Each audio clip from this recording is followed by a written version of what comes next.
Bonjour, je m'appelle Vanessa Bernier et bienvenue dans ton entraînement de la plateforme en ligne Yoga en poche.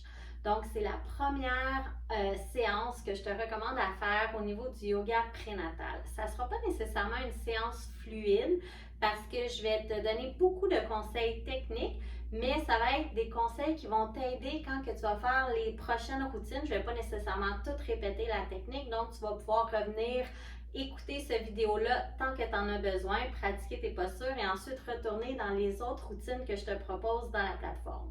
J'ai mis mon chandail spécial, il ne sera pas là nécessairement à toutes les séances, mais c'est pour t'aider à voir un peu les mouvements qu'on fait, comment on adapte les postures avec une bédaine. On est tous différents, j'ai eu 3 grossesses, il y en a que j'ai pris beaucoup de poids, il y en a j'avais un gros ventre, il y en a j'avais un petit ventre. Tout est différent. Donc, comparez-vous pas à ma bédaine, c'est une bédaine de Père Noël, mais c'est juste pour vous faire comprendre qu'il y a certains concepts de base qu'on doit travailler quand on est enceinte pour aider son corps plus tard à l'accouchement et aussi à la remise en forme. Donc, qu'est-ce qui est important? Peut-être qu'à travers tes mois de grossesse, tu vas avoir de la fatigue, tu vas avoir des nausées. Ça ne te tentera pas nécessairement de bouger, puis c'est correct. On accueille ces moments-là, on est dans le non-jugement, mais essaie de faire au moins quelques postures à tous les jours ou au moins quelques fois par semaine pour garder ton corps actif. Alors aujourd'hui, les objectifs, c'est de travailler la respiration profonde, de travailler aussi les contractions au niveau du périnée et d'essayer de travailler en longueur au niveau du tronc. Alors, je vais souvent vous ramener dans des concepts de posture. Donc, pour commencer, on va s'asseoir dans la posture du tailleur. Donc, c'est une posture qu'on veut qu'il soit confortable. Là, je n'ai pas de bloc avec moi. Je ne suis pas dans mon studio de yoga. Je suis dans une chambre d'hôtel à Québec pour un petit contrat. Puis, vous allez voir dans la plateforme, je change souvent d'endroit. C'est normal, c'est ça le concept. Tu amènes ton yoga partout avec toi. Donc, j'ai pas de bloc. Si vous avez des blocs, vous pouvez en prendre. Sinon, je vous invite à bouger la chair, les muscles sous votre fessier pour sentir vos ischions, les os de fesses s'enraciner dans le sol. Et on pousse avec nos ischions pour allonger la colonne. Donc, tranquillement, on ferme les yeux. On relâche les épaules vers l'arrière. On relâche les muscles au niveau du cou et du visage. On prend quelques instants pour observer son énergie, observer son état d'esprit, tout en prenant des grandes respirations profondes. Donc, on inspire par le nez, doucement, et on expire profondément par la bouche. On veut laisser aller les tensions. Donc, à chaque fois qu'on expire, on relâche au niveau des épaules. Mais toujours en gardant le tronc long. Ça va être comme ça le petit défi de la séance. Donc, à ton rythme, tu respires dans ta posture, tu prends le temps de te déposer dans une ambiance de yoga. Tu essaies de ne pas te concentrer s'il y a du bruit autour, des distractions. Vraiment ramener ton attention sur toi. C'est un moment pour toi.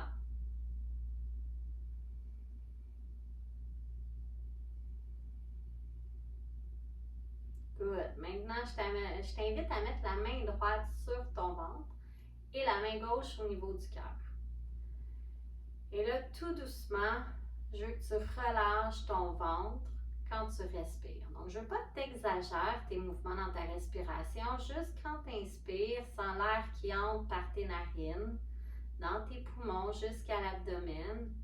Et quand tu expires, l'air sort par le ventre en premier, remonte dans les poumons et sort par le nez. Donc, on le fait quelques fois ensemble. Ça devrait être la main du bas qui bouge principalement pour l'instant.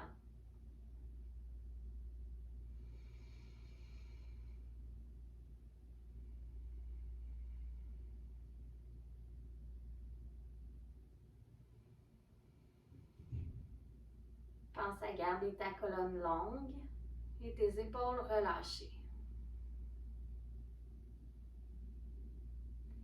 Et maintenant, on va ajouter la main au niveau du cœur. Donc, quand tu inspires, tu sens l'air qui entre dans tes poumons, ton ventre qui se gonfle, mais on veut aussi sentir la cage thoracique qui prend de l'expansion. Donc, tu vas sentir un petit mouvement au niveau de ta poitrine.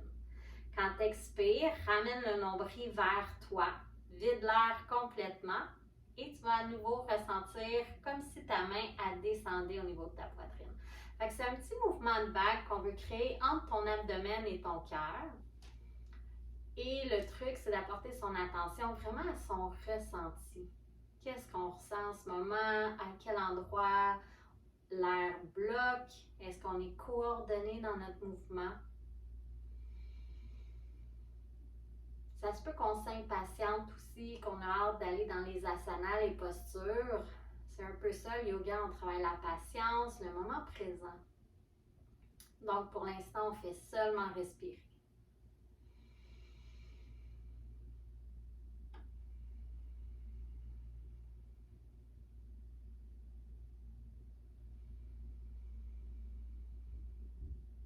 Je t'invite à prendre une dernière grande respiration à ton rythme.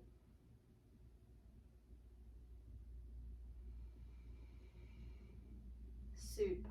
Maintenant, tu peux relâcher les bras et on va commencer l'activation. Donc, on fait des mouvements avec la tête, des grands ronds, sans aller trop loin vers l'arrière. On sent tout l'étirement, l'allongement au niveau des trapèzes. On veut que ça fasse du bien. Donc, quand on inspire, on lève la tête. Quand on expire, on redescend. Et on le fait de l'autre côté. Ce qu'on veut, c'est y aller lentement pour sentir en profondeur les muscles qu'on est en train d'étirer. Donc, quand je penche ma tête vers l'avant, je le sens jusque peut-être aux omoplates.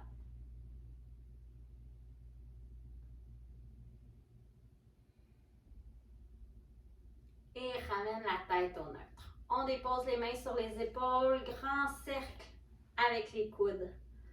Donc, quand on va derrière, on essaie de rapprocher les omoplates et devant rapprocher les coudes ensemble. On peut combiner à la respiration. On inspire profondément, on monte les coudes, expire, descend les coudes. Toujours en gardant le tronc long. Je vais le répéter souvent.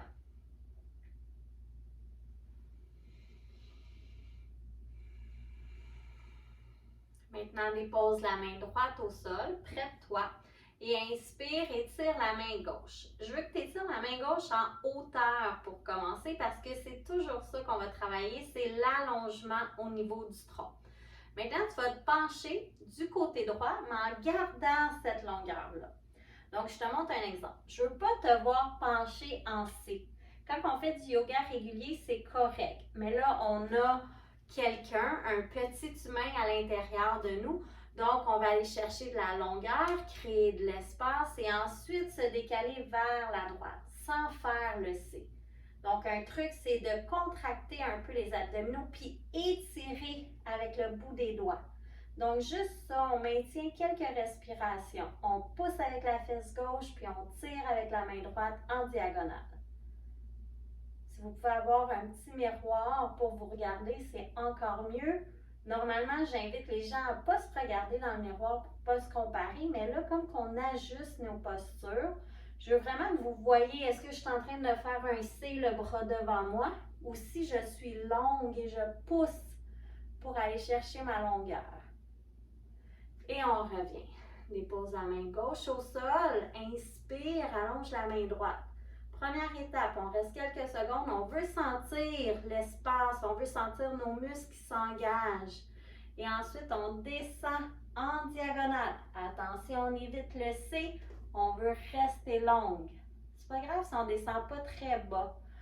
On veut enraciner la fesse droite et tirer avec le bout des doigts de la main droite. Donc, on respire à travers les côtes. On sent le poumon droit qui prend tout son espace.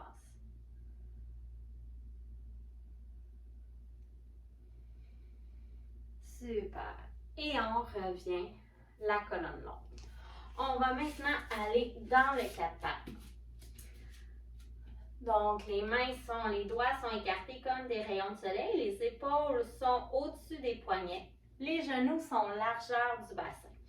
Au début, on va juste se concentrer sur sa colonne. On veut visualiser la colonne et essayer d'engager nos muscles pour vraiment le créer du long. On veut gagner quelques centimètres du bout du coccyx jusqu'à la couronne de la tête. On va maintenant modifier la posture. Donc, avancer, on peut avancer un peu les mains. Pour avancer le bassin, là, je vais le mettre sur le côté, mais avancer le bassin vers l'avant. Donc, normalement, le chevache, on est à quatre pattes, les genoux, le bassin au-dessus des genoux. Et là, il faut avancer un peu le bassin devant la ligne des genoux, puis on va pointer le bout des doigts dans le sol. Donc, ça va nous aider à aller moins loin dans nos extensions quand on parle avec la colonne. Donc, quand je vais cambrer le dos, je recule les fesses un petit peu, mais toujours en gardant le bassin le plus en avant possible des genoux. Et ensuite, j'enroule la colonne dos rond. J'expire. Donc, on le fait quelques fois. Inspire, recule le fessier vers le ciel. Et inspire. Donc, soit qu'on peut le faire position normale. Moi, j'ai tendance à le faire, c'est plus naturel pour moi. Mais toi, je t'invite vraiment à te concentrer, à avancer le bassin, puis à faire un plus petit chevache. Si c'est inconfortable, le bout des doigts. On dépose les paumes de main au sol, tout simplement. Donc, on peut faire notre cambré, les mains bien à plat. Puis le dos rond, commencer à monter sur le bout des doigts. Donc, c'est à voir avec ton corps. Une dernière fois, inspire, cambre le dos, regarde vers le ciel. Et expire, on arrondit. Et on revient se mettre dans le quatre pattes. On va travailler notre posture pour aller chercher un peu d'engagement au niveau du tronc. On inspire, on étire la main droite devant et le pied gauche derrière. On maintient. On travaille notre équilibre. On veut encore une fois travailler la longueur. Donc, le talon pousse vers l'arrière, les doigts poussent vers l'avant. L'important quand tu fais ton yoga, c'est de te rappeler de toujours écouter ta respiration. Si ta respiration elle est saccadée, c'est que c'est trop difficile pour toi. On ajuste, on prend une pause. Dépose mains, genoux au sol. On revient sur nos talons. On fait quelques rotations au niveau des poignets.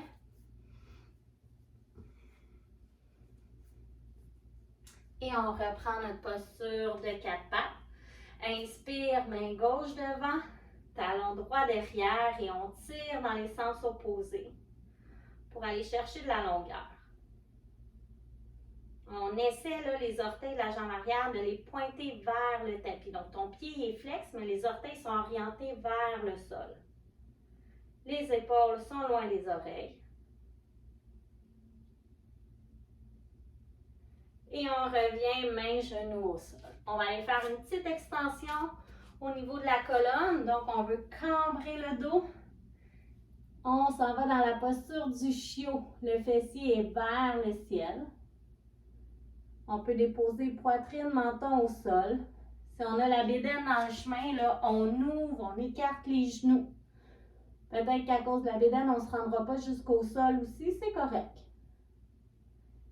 Ça dépend toujours de notre grosseur de bédaine, hein, comment on ajuste les postures.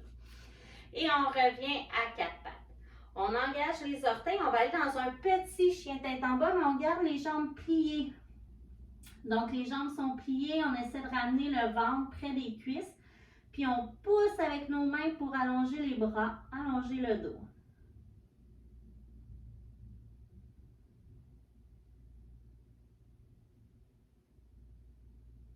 On respire. Et on ramène les genoux au sol. On inspire, on lève la main droite vers le ciel, petite torsion. Et expire, on va aller déposer l'épaule droite au sol, déposer la tête. La main gauche reste près du visage pour l'instant, ça nous aide à soutenir le poids. On ne veut pas écraser au niveau des vertèbres cervicales.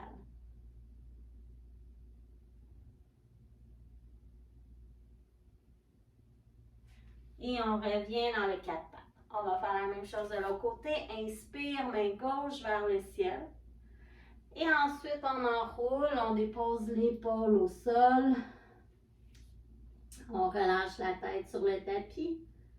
La main droite est près du visage.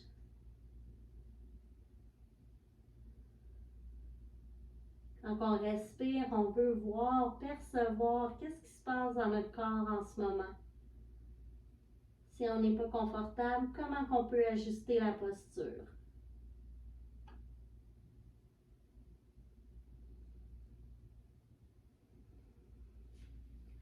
Et on revient dans notre posture de 4 pattes. On va maintenant s'asseoir au sol, dans la posture du papillon, puis on va faire quelques battements d'ailes.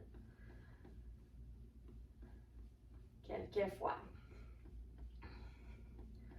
Ensuite, si on n'est pas rendu dans un stade très avancé, on est capable, on va tenir le pied et le genou et simplement bouger le corps de la droite vers la gauche vers la droite. Donc, on s'ajuste selon la bédaine. Si on est capable, on ramène la jambe près du corps. Si on est plus avancé, bien à ce moment-là, on éloigne la jambe tout simplement et on berce. Ça permet de masser la fesse. Et on va changer. Donc, on prend sa jambe. La jambe, ça se peut qu'elle reste au sol, c'est correct. Si on est dans notre début de grossesse ou si on a un corps un peu plus en forme, on peut ramener vers soi. Sinon, on ajuste, on éloigne ou on descend. Puis, on essaie de faire des petites torsions, de bouger de la droite vers la gauche vers la droite. Et on relâche. On revient s'asseoir dans la posture du tailleur et on va faire une autre respiration. Donc, on va aller dans la respiration rythmique. On peut fermer les yeux. On pousse avec nos ischions pour allonger le dos. On relâche les épaules vers l'arrière. On ferme les yeux. On essaie de faire le vide dans son esprit. On inspire et on expire par le nez.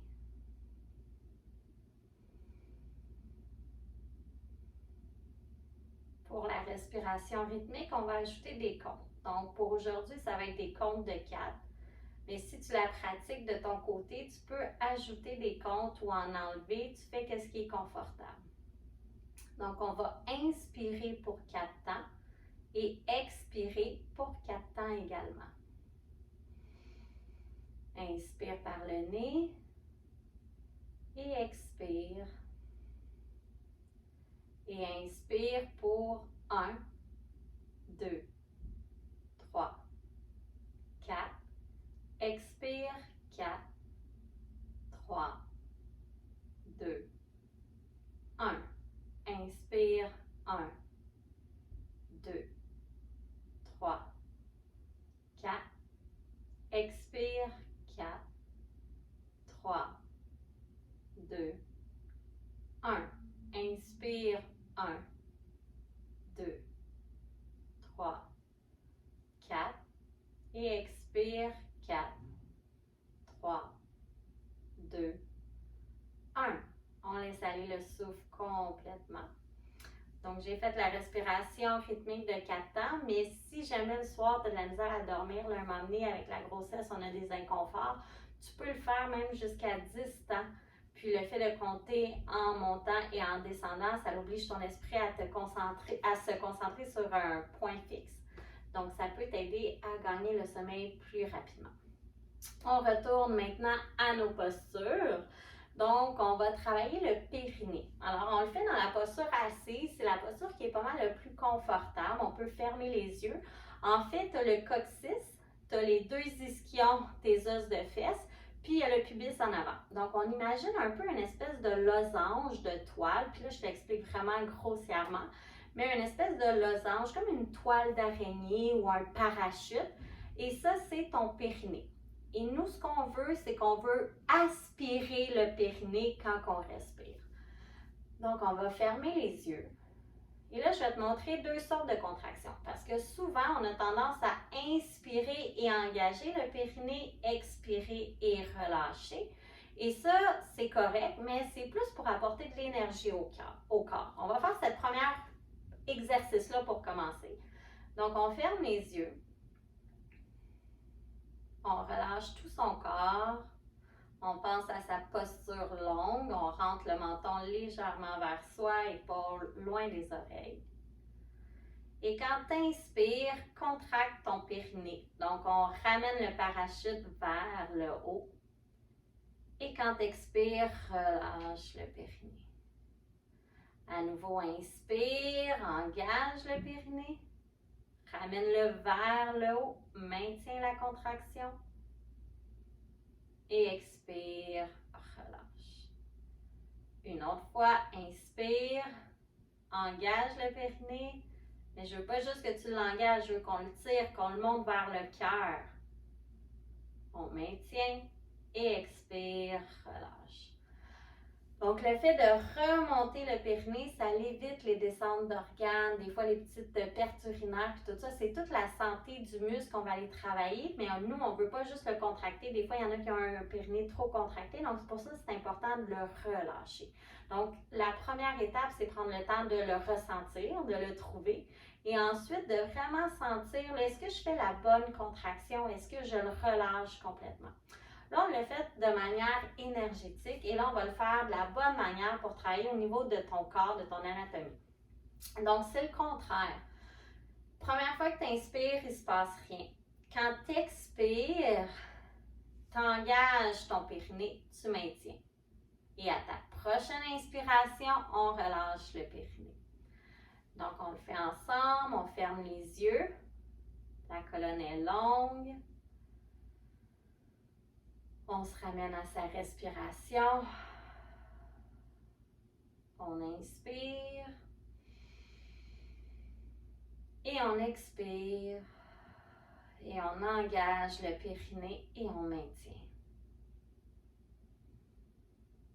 Et inspire à nouveau, relâche. Donc, ce n'est pas un gros exercice, là, mais ça, tes petits exercices de Kegel au niveau du périnée, ça va t'aider énormément au courant de ta grossesse. Donc là, on le fait assis dans une séance de yoga, mais tu peux le faire en faisant la vaisselle, tu peux le faire quand tu es assis dans ton auto en train de conduire, peu importe. C'est encore une fois d'en faire régulièrement qui va t'aider à garder ton périnée en santé. Donc, on le refait. Inspire. Et expire. Engage le périnée, maintient. On visualise le parachute qu'on tire vers le haut. Et expire, relâche. Dernière fois, on inspire une fois. Et expire, engage le périnée.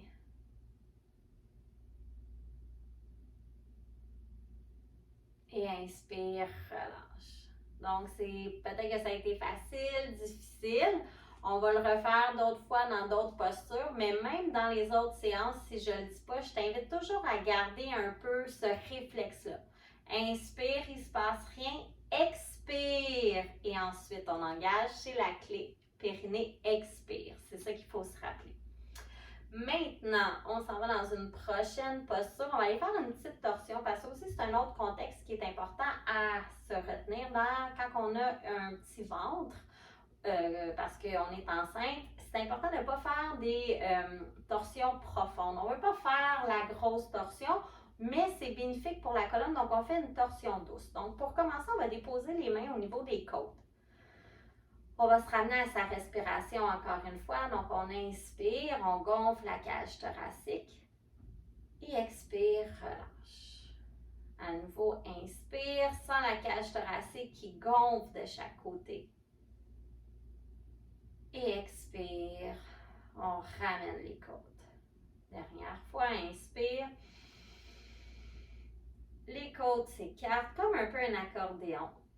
Et expire, ramène les côtes ensemble. Donc ça, c'est la respiration thoracique. Et là, on va aller déposer une main sur le genou, la main gauche sur le genou droit, la main droite au sol, puis on va faire une petite torsion.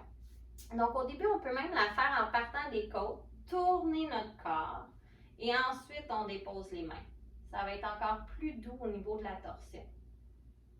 On se rappelle de garder le cœur au-dessus du bassin. Des fois, quand on est enceinte, on a soit le corps vers l'avant ou vers l'arrière. Donc, c'est essayer de se réaligner.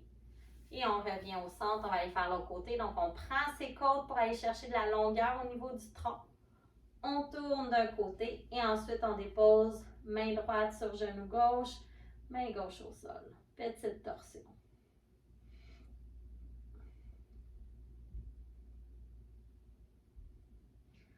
Et on revient au centre. On va maintenant aller se coucher sur le dos pour travailler notre périnée.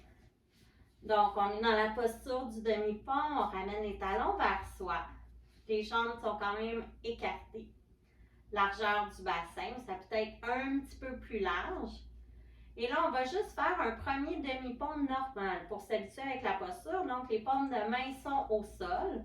On inspire, on pousse avec les pieds, on lève le bassin vers le haut. On amène le poids au niveau des omoplates.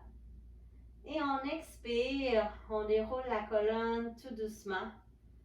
Et on ramène le bassin au sol. Donc ça, c'est la posture du demi-pont. Là, on va y aller étape par étape. Donc, on fait la petite bascule du bassin. On a des douleurs au niveau de la symphyse, au niveau du dos, du nerf sciatique. Peut-être que ça va être juste ce petit mouvement-là qui va être suffisant. Donc, la bascule du bassin, c'est de basculer le bassin vers l'avant, un peu comme si les fesses allaient soulever du sol. On ramène le nombril vers la colonne. Et quand on bascule le bassin vers l'arrière, ça fait un creux au niveau du dos. Là, j'exagère, mais c'est pour que vous compreniez le mouvement. Donc, on le fait quelques fois. On veut comprendre la mobilité de son bassin, rester connecté à soi. On le fait quelques fois. Donc, les autres vidéos, vous allez voir qu'ils vont être plus rapides dans les enchaînements de posture, mais ça, c'est des petites notions de base que je trouve qu'il est important de maîtriser avant d'aller dans les grands enchaînements de routine de yoga. Et on ramène le dos long. Maintenant, on va engager. On va faire notre bascule de bassin. Donc, bassin qu'on tourne vers l'avant. On pousse et on lève le fessier. Si on est assez souple, on peut même rouler les épaules pour rapprocher les omoplates, allonger les bras et pousser avec les bras dans le sol et les talons pour lever le fessier. Lever le fessier un peu plus haut. On maintient. On s'assure que notre respiration est fluide. Puis ça, c'est une petite posture d'inversion, donc ça ramène le sang vers le cœur, ça nous aide au niveau de l'énergie. Et on expire, on relâche les bras. Et on redescend. On va le refaire une autre fois, mais cette fois-ci, on va rentrer les notions au niveau de notre périnée. Donc, on inspire, on pousse pour soulever le bassin. Posture du demi-pont. Quand tu expires, garde le bassin vers le haut et engage le périnée. Et on maintient. Et quand tu inspires, relâche le périnée et on redescend. On le refait une autre fois. Inspire, pousse dans ton demi-pont. Quand tu expires, engage ton périnée. Périnée vers le haut. Donc, on ramène le périnée vers le cœur. Et prochaine inspiration, relâche. Une autre fois, inspire, pousse avec les pieds, lève le bassin. Expire, engage le périnée. Et inspire, relâche. On peut ramener les genoux vers soi, plus large que la bédaine. Et on va faire des petits ronds, juste pour masser le bas du dos. On vient de travailler un peu le fessier. Et on fait des cercles de l'autre côté.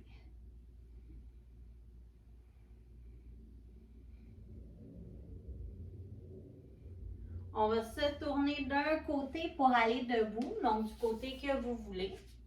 Et tranquillement, on se lève à la posture verticale. Donc, j'ai ma petite feuille de notes avec moi. Je suis habituée d'enchaîner plus vite, mais là, je me suis dit, c'est long, je veux donner tous les concepts, je me suis écrit des notes.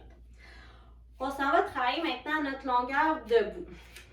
Donc, on est en posture de Tadasana, posture de la montagne qui est parallèle.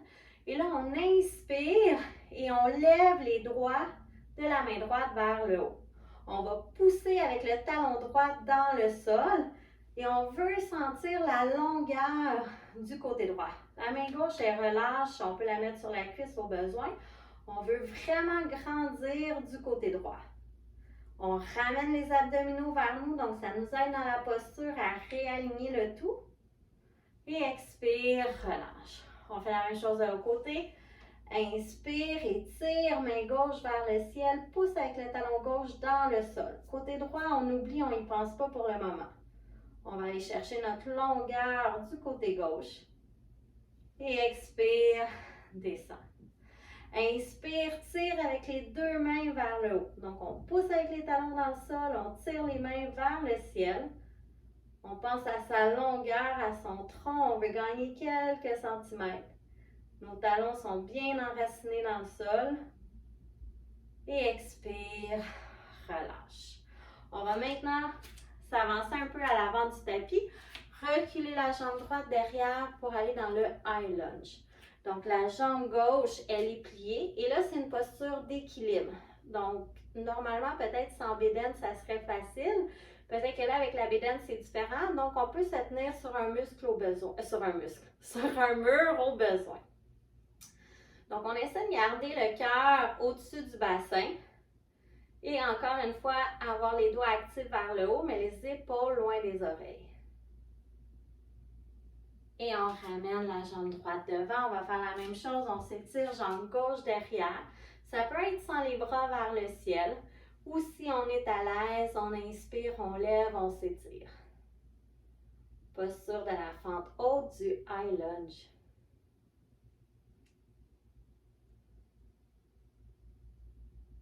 Et expire, relâche.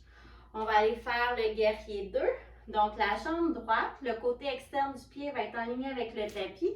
Et on va faire un grand pas pour reculer le talon gauche qui est en ligne aussi avec le tapis. Donc, le pied de derrière est comme 90 degrés. On monte les bras à l'horizontale et on plie le genou à l'avant. Posture de la guerrière 2. Épaules relâchées. Et là, on va aller travailler notre périnée.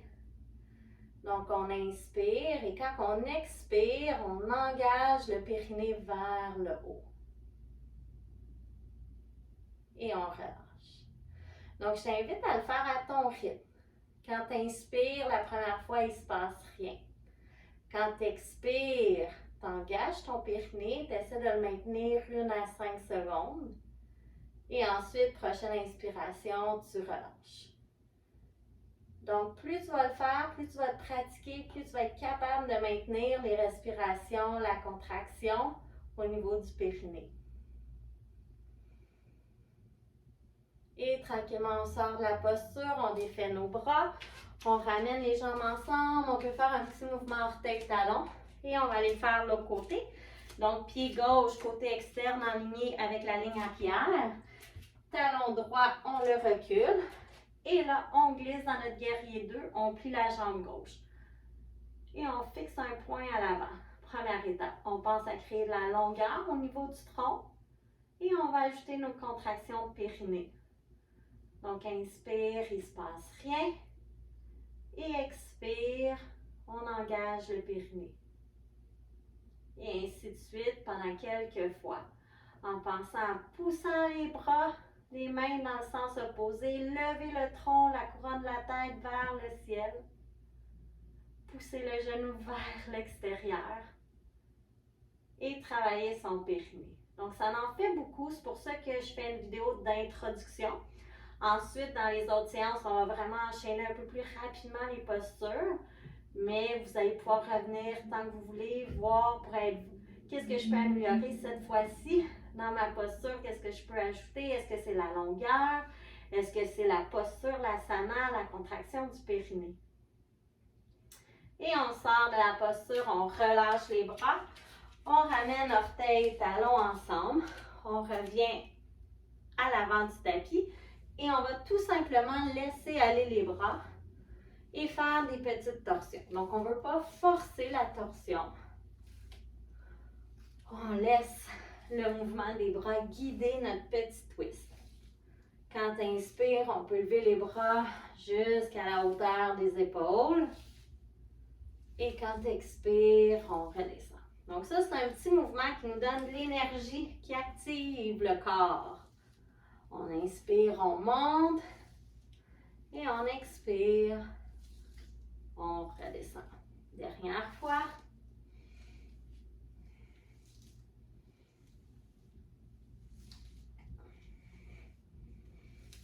Et on redescend. Super. On va maintenant aller dans la posture de l'enfant. Donc, on est vers la fin de la séance. On écarte les genoux, on s'assoit sur nos talons. Et là, on va arrondir le dos pour aller déposer le front et les coudes au sol. Donc, on écarte les genoux pour ne pas écraser. On ne veut pas compresser au niveau de l'abdomen. Puis, on pourrait même ramener, là, il va y avoir une autre séance avec coussin, couverture, etc. Mais on pourrait ramener un oreiller sous nous. Je vais même aller en chercher une. Donc, on va pouvoir déposer l'oreiller comme ça et tout simplement aller se déposer sur l'oreiller confortablement. Et on respire. Donc, on revient à notre respiration profonde. Les techniques qu'on a vues du début, on veut respirer avec la cage thoracique, respirer avec le ventre. On peut ajouter les comptes comme la respiration rythmique. Donc, choisissez la respiration qui vous convient, tout en restant dans la posture de l'enfant. Donc, on va terminer la vidéo sur cette dernière posture. Si tu es confortable, tu peux la garder encore plusieurs respirations. Tu peux changer ta tête de côté également. Ou si tu la fais traditionnelle sans coussin, tu peux avoir une main par-dessus l'autre puis déposer ton front. Donc, si tu te sens compressé au niveau de la bédaine, mon autre truc, dernier truc, c'est de visualiser tes poumons qui s'ouvrent vers le dos. Donc, ça va t'aider un peu à contrôler ta respiration. Donc, on termine sur cette posture. Je vous souhaite une belle fin de séance, un bon repos. Et je t'invite à revenir consulter les autres routines pour le prénatal.